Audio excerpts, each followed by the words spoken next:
The build-up has been huge. The countdown has finally got to where it needs to be, Cameron. Time to introduce our legend. In my household, which has no less than 3 gingers, he's already a member of the Ginger Hall of Fame, and as Tim Minchin said, only another ginger can call a ginger ginger, so I probably shouldn't have said that. As we know, he was a local boy from St Joseph's when drafted at pick 38 in the 1999 draft, along with the likes of Paul Chapman, Corey Enright and Joel Corey. He transformed himself from Mick Turner's description into a running machine that would see him take down some of the best players in the AFL, and I mean the best. In all, he played almost 250 games for the Cats. He's a Cargie Grooves medalist, an All-Australian, and of course a triple premiership player, which included leading Geelong to the 2011 flag and kicking that glorious final goal. He's as much recognised for what he's done in amongst the club and in the community as he is for what he did on the ground. Hence, the Mayor of Geelong, and now officially a legend of the Geelong Football Club. Would you welcome and congratulate Cameron Ling, the legend? Lingy, it's Bruce McAvaney. Firstly, congratulations. What a career. What a time to be playing at Geelong, and magnificent leader you were with all those champion players and the great times. As a co-commentator at 7, you taught me so much. I loved it when I arrived at the footy and know that I was working with you. We had a lot of great times. We've had a lot of interesting conversations over the years, and you've always been the Lord Mayor of Geelong, and now you are a legend. I guess the office just gets a bit bigger. Well done. Number 45, Cameron Ling. Slides out, Burns had it momentarily, comes to Ling, and Ling snaps a wonderful goal. The skipper.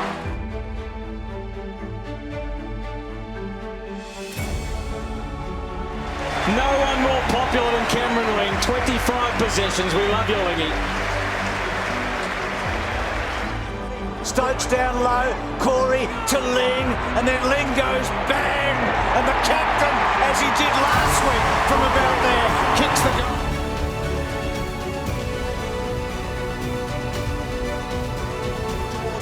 Ling front and centre, little snap from around the body. Oh, don't tell me he's kicked a goal from there, Cameron Ling.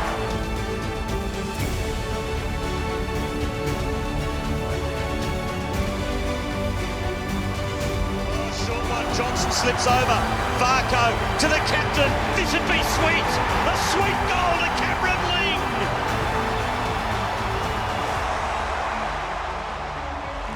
Here we go.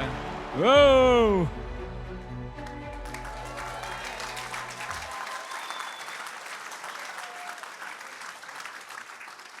How good, and young Jed presenting the medal, and Henry and Max, they're going to unveil now an image of you over there, Lingy, to go in the Hall of Fame on a board and join such an amazing list of players eventually. Well done. Well done, boys. Oh, the kids have had a great time tonight. Well done, mate. Congratulations. Thank you so much. It's beautiful. If you can't tell, the kids have had more soft drink in the last couple of hours than they've ever had in their entire lives. Thank you, Jetty. Thank you, Henry. Thank you, Maxie, for that beautiful. It's so good to share it with you guys. Thank you, everyone in the room. Wow, this is pretty special, Hutto. Thank you. Well, it was very special, wasn't it? Because Bruce even sent you a message there, which he would have called, as I was lucky enough to call a lot of your games of football. But you're going to say a few thank yous and give a bit of a speech. But I'll just ask you a few questions first before we get to that, if you don't mind. This place, it's changed a bit over the term. It's been handy being in a marginal seat, hasn't it, I suppose? But when you think of it as what this place means to you now, when you stand here on the stage being recognised as a legend. Yeah, it's funny, Hutto.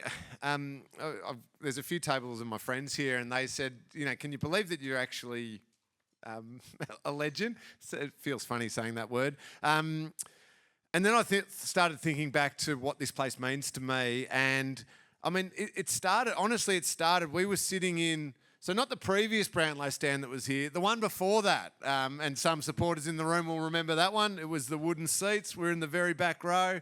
I'd sit with Dad. We'd sit next to Mrs. O'Donnell, who was Gary O'Donnell's grandmother, and one of the Rankins' dad. Is that right? Yeah. So the Rankins who played way back in the 20s and 30s. We'd sit next to her and barrack for the Cats, and from that moment onwards, I just loved the Cats, loved this place.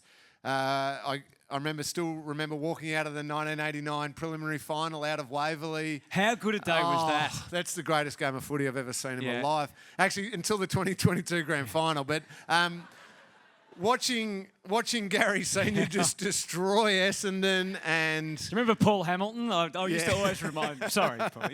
What was it, 96 points I think the Cats knocked off. And that feeling of walking out to the car...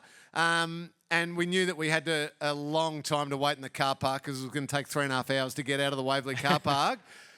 That feeling of being in a grand final. The Cats were in a grand final. I was 8 years of age, and I suppose, like when you're 8 years of age, footy's just so magical. The players are gods. They are these superhuman people, and so walking out of Waverley that day was incredible. Cheering for Couchy and Billy and Baz and Gaz Senior and Kenny from Camperdown as the years went on and all that. I just loved the place. And then obviously to end up here is... When did the idea in your mind form that you actually might be able to get here? Here, I don't know. I don't know if it ever truly did. It was a dream for me. It was a dream that, one of those ridiculous dreams you have in the backyard when you pretend to be... all of those players and you commentate the fact that you're playing for the Cats. We all dream, but... Yeah. But I reckon maybe sort of when I was 16, 17 years of age and I made a rep team or two and I started maybe getting in a bit of a pathway, I thought, maybe I could do this. But I even reckon at 18 and my final year at the Geelong Falcons, I still wasn't 100% sure that my name was going to get called out on draft day.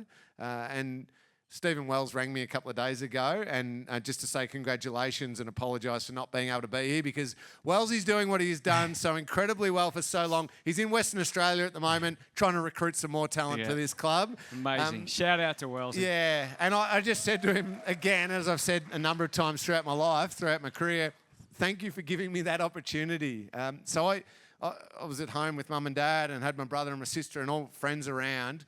That moment when it was read out on draft day and it was the Cats who'd read my name out, I mean, I almost can't describe that feeling. It was unbelievable. And so your memories of those early days, I suppose, and getting to this place and some of the players that you were drafted alongside or in the years shortly afterwards. Yeah, so the group, you mentioned it, was Joel Corey, Paul Chapman, Corey Enright, all together. And then within a couple of years there was... Mac was here and Domsey was here and then James Kelly and Stevie J and Jimmy and Gaz and Joshy Hunt. Did I hear Joshy's here tonight? He is. Thank you so much for coming down, Joshy, from Queensland. I only just got told about that. We'll catch up soon. That group, so Joshy was the, I think the 2000 draft. So that group all got drafted within maybe 3 years of each other and we were just a bunch of kids who were... we might have had a little bit of talent. We must have shown something at under 18 level, but we were pretty clueless and pretty raw. And to think that we would then create this incredible bond of friendship, but also to play some great footy and do some incredible things at this club. Who would have known at that stage when Bomber or when Wellesley first read out my name? And then, as you mentioned, those players, and it did start to form, didn't it? You were able to get and play finals by 2004 and come close in 05, and then the little hiccup in 06, and then all of a sudden it took off in 07. So what about that experience of winning your flag and playing with some of those guys? And 07 is just the most a remarkable year, a truly remarkable year. Non-Geelong fans go on and on about the fact it was a horrible grand final, rubbish grand final. That one will never be replayed. What a load of absolute crap. It was the greatest grand final ever. We destroyed them and we played some of the most magnificent footy and for somebody who'd been to 89 and 92 and 94 and 95, to have that feeling of running around on the MCG, and I finally allowed myself to relax and realise that we were going to do it about 15 minutes into the last quarter. And that feeling of thinking, I'm a premiership player at the team that I was so desperate to see win a premiership. That whole last 10 minutes, siren goes, the presentation, the lap, the time in the rooms with my family and my friends and my teammates, that's still the greatest day ever. Sorry, Dodsy, when we got married and having the kids and all that, but the 07 grand final, nothing will ever top that, Hutto. Wow, that's bravery. I'm pretty sure there's penalties to be paid for that, but anyway, we won't go into that. So a word on Bomber then, your first coach. I'm probably chopping over your thank yous and so forth here, but yeah, that's okay. I don't mind because that'll keep my thank you shorter. So I'll get this one out of the way, and I'm going to talk about Scotty too in my thank yous. But Bomber, I still now look back because the word reflection's been used a little bit tonight. You only reflect once. I think you finish. When you're playing, you're just on to the next thing. How can we win again? How can we improve? How can we do this? How can we do that? Now in reflection, I was so fortunate to end up at this footy club under the leadership of some great people like Brian Cook and that, but with Mark Thompson. His first year as coach was my first year as a player. And Bomber was ahead of his time when it came to development. And now I see what Bomber was doing way back then as a blueprint for so much of what the modern generations do. Develop the young players. Teach them to be on-field leaders. Teach them to be whole people. Develop their person as well as their footballer. And he pushed us hard. He pushed us really hard. And at times I probably thought I didn't like him much. But now I look back and just appreciate so much of what he did for me. He was incredible, one of the greatest coaches ever, The way that he changed the culture and the performance of this club from a playing perspective and the team, he was just an incredible coach. And I get, if I can just swear for a second, I get chitty every now and then when people want to talk about his time at Essendon and they don't take the time to remember how incredible a coach he was at the Geelong Football Club from 2000 onwards, and the way that he built us and he taught us. Could you give us a tangible example of that? Oh, he would. It's hard to say because there was no magical meeting. We're not going to replay his speech of don't think, do, like the I think it was John Kennedy. Don't hope, don't think, do. Yeah, that's Sorry, right. I can't do it as well as you. I don't. Sorry. There's no moment like that, I think, with really great coaching. And Bomber, it was every day. He was gonna develop us as players. He was going to teach us the craft of midfield contested ball. It sounds so boring, but how we protect our heads and our body, but how we win the ball, how we then work it out of a contest. All really boring stuff, but he just layered it in one after the other. But at the same time, he was teaching us how to lead and how to be good people and good young men, and he had every aspect of that in his mind, and he had this picture that eventually it was all going to come together, and all the guys that it did come together with, we were going to do some remarkable things, and he drove so much of that with some, and now this is jumping into my thank yous, but with, Kenny Hinkley and Brendan McCartney and Brenton Sanderson and Nigel Lappin and Blake Carroll and all these wonderful assistant coaches that we had on this journey. Ronnie Watt, I shouldn't have started naming names because I'm going to get in trouble. But that coaching group, we got coached by just incredible people, and it made us all better. Hopefully one last one before I let you go on your thank yous and a bit more information on the people that have contributed so much. I sort of touched on the Mick Turner. I think was it the fat full forward? We're allowed to say that still. That you turned yourself into this running machine that played on the absolute best players. We saw even in the video you took down Juddy, Bucks. You had his measure. Dane Swan in the 2011 grand final. You're still able to restrict him. So tell us about that. Yeah, it's funny. Can I just touch on the fat full forward thing? Sure. By the way, there's a little, for those of you on social media, there's a little meme doing the rounds at the moment, which has got me in Hawthorn jersey, because I did play 2 reserves games for Hawthorn, the mortal enemy that Hawthorn are for us Geelong people. Back when under 18, if they were short in reserves, under 18s would top up. And there's the photos doing around. I look all right. I'm in good nick, okay? Thank you very much. Yeah. No, and you still do. Yeah. It's funny. I after my first season at the Cats, I knew I had to offer Bomber and the coaches something else, add something to my game that meant they wanted to play me, that I wasn't tall enough and big enough as a key forward. I wasn't quick enough and didn't have the tricks of Travie and these guys to play as a smaller or medium forward. I had to have something else. So I had to get fitter. I had to learn a new role in the midfield, and I wanted to, and Bomber wanted to teach me the run with role. Stop an opponent but get heaps of the footy. So I just took it on myself to do everything I could. I worked my backside off. It's funny, Blake's here tonight who's a bricklayer, great mate of mine. I went and worked as a brickies labourer for 2 or 3 years with him just to strip down and get as fit as I could while doing pre-season. And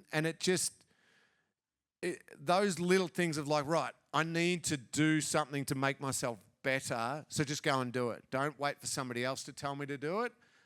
That was probably a really important lesson for me to learn, and then I loved the challenge of playing on those great players. They were great at what they did, but they took me to the ball, and I knew that if I could at least limit them, that it would help our team some part of the way to grab the win. Well, get out of your way. You can do your thank yous. What an amazing cohort of players you played with. An incredible contribution you've made to become a legend, and so many people I'm sure have contributed on that journey. Thank you, Hutto. It's funny, I said I didn't want to talk for very long, and you gave me advice, Hutto, which I appreciate, and so did my wife, Nicole, who said, you're pretty much never going to get this chance again, so everyone's just going to have to suck it up and listen to me for a while, so it's great. Take the time. Don't go sucking up to Nicole now. You've done your dash. That's true. First of all, can I say a huge congratulations to all the Life members tonight who've been recognised. I loved hearing how beautifully everyone spoke about each other throughout the AFL and AFLW programs, the fact that there's still that care and support and love for each other. Huge congratulations to Colin Carter on the RJ Hickey Award tonight. Thoroughly well deserved, Colin. We'll always have that special bond and that magnificent photo that we've got from 2011. Congratulations to Harry.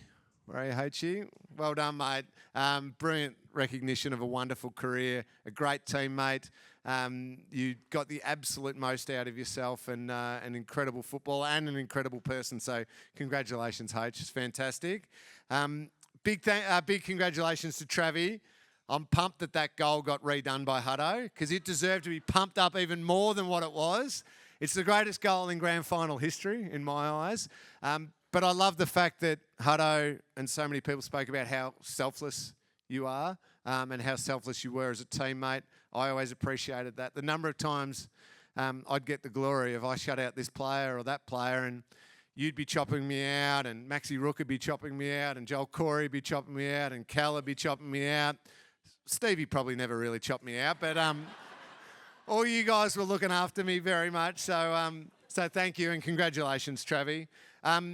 I'll skip straight to the fact that I wanted to talk about one of my coaches, but congratulations to Scotty too. I know you're focused and you want to continue on the journey. You're currently in the moment of coaching, but to take this little moment to recognise how incredible a coach you've been at the Geelong Footy Club.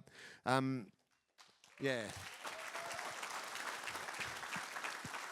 I said before the fact that I landed at a place where I was so fortunate that I got coached for the first 11 years of my career by one of the greatest coaches ever.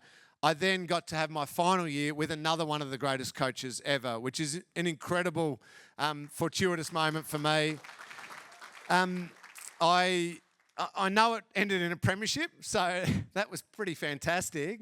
But it was more than that. It was the way that you grew my understanding of leadership, the way that you supported me, the way that we could have some really honest conversations about, where my place in the team was at, but also how much I could help the team take it forward, how we could grow the team. It was a different dynamic of coach and player, which I loved, and I've taken a lot into later parts of my life. I've also loved the fact that as now just a fan who gets to take these three boys along to games, that the footy club I love and we love as a family is in fantastic hands, and you continue to do that, Scotty, so congratulations. I I did do some research and worked out that I was player number 3876 that Wellesley read out at the 1999 draft. And then I quickly went to my first game. I played in a draw in my first game against Port Adelaide. I received some of the most unfriendly comments from opposition supporters I've ever received on that night. Port Adelaide fans do deserve their reputation with the feedback they gave me as I ran up and down that boundary line. In my second game, we all remember it. I missed the goal from 0 metres out. Henry and Maxie and Jetty remind me about it all the time. What is often overlooked, where's he gone? That bloke over there was calling it, Anthony Hudson, and if you replay the commentary, he just laughs as I kick the ball. That's not professional, Hutto. Just call it as I see it, Lingy. No, it deserved a laugh. I still can't believe I missed that one. But through all that, I've honestly loved the Cats. I've loved this place, Cardinia Park, GMHBA Stadium. I've loved the blue and white hoops. And I've loved my teammates who I got to play with. I've mentioned Bomber as a coach and Scotty as a coach, those assistant coaches, but we had Barmy and Hock, that combination leading us through with the footy department, Cookie's leadership as CEO, the docs, the physios, the conditioning staff, and all of the wonderful caring trainers. I don't know how many of them are here tonight, but Kingy and Leroy, who I know is not here, and the players will recognise this. Leroy strapped my ankles in basically every game of footy I played. I don't think I've ever hung more shit on one person in my entire life than Leroy, but he'd give it back just as good. Boys, don't swear, all right? But all the guys, Pete, Lloydie, Bud, all those incredible volunteers, they're what makes footy clubs really, really special. The Cats fans who supported us, you rode the highs, the lows. You turned up even on the freezing cold days here. I was looking back and going back through some of the memories, and there was the game against Freo here in 2004. If you remember that, with Jeff Farmer, I think ended up with a mild case of hypothermia. To give you a little bit of a peek behind the curtain, we had half our list sitting in the spa at half time. Whereas you guys were out in the stands, you weren't in the spa, you were the tough ones. You stayed out there and you continued to cheer us on. So thank you so much for all the love and support that you've given me over the years. Absolutely love the Cats fans there. Without doubt the best. And that brings me to my teammates, a few of which are here tonight, a heap of which I'm lucky enough to be able to catch up with. Pretty much every year we try and get together as a bit of a, not an official reunion, but a bit of a loose, very loose sometimes, reunion. And I know a number of them have travelled a long way. I mentioned Joshy, but a heap of guys have travelled from different places to be here tonight, driven down from Melbourne. Clarkey, thank you, mate. We worked really hard together. We won together, we lost together, we had a lot of fun together. I'm happy that, Hutto, you didn't get any questions about footy trips or anything like that. We'll leave that one alone. The kids are here now. But I love the fact we had moments in games where it felt like nothing could beat us. The skill and the ferocity we played with is still something I'm so incredibly proud of. I consider myself the luckiest person on earth to have played for the team I love with some of the club and game's greatest players, not to mention the lifelong friendships that I've made. So thank you to all of my incredible teammates. All right, I won't be much longer, I promise. I want to wrap it up. Everyone wants to relax a little bit. A few personal thank yous. Thank you to Mum and Dad, who are both here tonight. Thank you for basically everything. Love, care, the incredible values that you passed down to me. You taught me how to treat people, how to work hard, and also how to believe in myself. You both supported me and encouraged me without ever forcing me to do anything. I knew you were always going to be there for me no matter what, whatever I needed. Even after a game, in the old players' lounge, you'd wait around until all the post-match stuff was done, just hoping to say good day, and all I'd do is walk past and grunt hi to you. I'm sorry for that. I didn't take losing well, and even when we won, I just wanted to move on to the next week and win again. So, sorry, Mum and Dad. To my beautiful brother David and sister Mill, or Amelia is her official name, but Mill. We had lots of fun growing up. We had an incredible childhood. Games of backyard cricket day, they might have got a little bit competitive. Kicking the footy was always fun in the backyard. We had great family holidays. We had great times together, but I always felt your love and support right throughout everything that I did. So big thank you to my big bro and my little sis. Lots of love. Got a bunch of my mates here. So far, they've been really well behaved, which is very good. Continue to be that way. Thank you. It's great, actually, tonight, just really quick, like such a variety of people I've known for, well, back in year 7, high school days, right throughout to ones I've made more recently. It's so good that you could all come along tonight and share it with me. We will not be ending up at Lammy's later on. There is no chance. Not that we ever did that when I was playing at all. And lastly, to Nicole and my beautiful boys. Henry does keep asking me why I couldn't have kept playing so that him, Max and Jed could run out in the ground with the team. I am very, very sorry that my body just couldn't hold up anymore. I couldn't take it anymore. But what I didn't know at the time when I retired was that the best part of my life was still to come after I retired from footy. Being a dad is the most rewarding and special experience. But it's funny how many of the values and those life lessons that I learnt from my time at the Geelong Footy Club, I'm now trying to pass on and teach to my boys. The happiest days, moments of my entire week is spent with Nicole and my 3 boys. And the most special, I think, is when I get to just roll the footy out to one of them at their footy training or their Auskick. I get to coach Maxie this year, and Henry and Jetty, I'll be doing the same in the years to come. That's when I'm at my absolute happiest. As a family, we had that special day together at the 2022 Grand Final, cheering the players on and then being together on the MCG as the team celebrated. I thank the club again for that because it continues to make all of my dreams come true. I can't believe that this honour has been bestowed upon me. It still is difficult to get those words out, but to be considered alongside the other great people who are legends of the Geelong Footy Club, I am unbelievably thankful and incredibly humbled by this. So thank you to everyone. Enjoy the rest of your night.